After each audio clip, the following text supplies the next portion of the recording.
কলকাতা শহরে যেন চলছে এক নতুন মৌসুম। চুলে লালচে আভা, মুখে ঘন দাড়ি, গোঁফ আর রুক্ষ লুক, আর চারদিকে ভক্তদের ভিড়।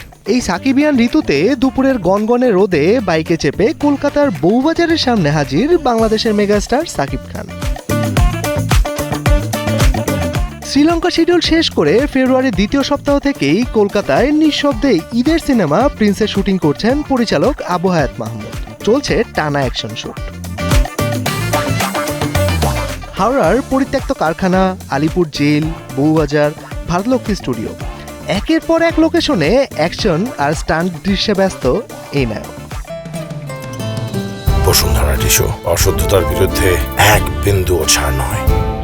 শোনা যাচ্ছে ৯০-এর দশকের কুখ্যাত কালা জাহাঙ্গীরের চরিত্রেই দেখা যাবে তাকে। নায়িকার ভূমিকায় রয়েছেন তাসনিয়া ফারিন ও জ্যোতির্ময়ী কুণ্ডু।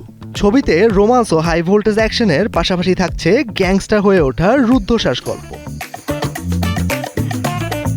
কলকাতার শিডিউল শেষে টিমের পরবর্তী গন্তব্য হায়দ্রাবাদ। অ্যাকশন আর রোমান্সে ভরপুর এই ছবিটি মুক্তি পাবে আসন্ন ঈদে। দুই বাংলার তারকাবহুল এই প্রজেক্ট ঘিরে ইতোমধ্যেই দর্শকদের কৌতূহল তুঙ্গে। মেজবাউদ্দিন, কালের কণ্ঠ।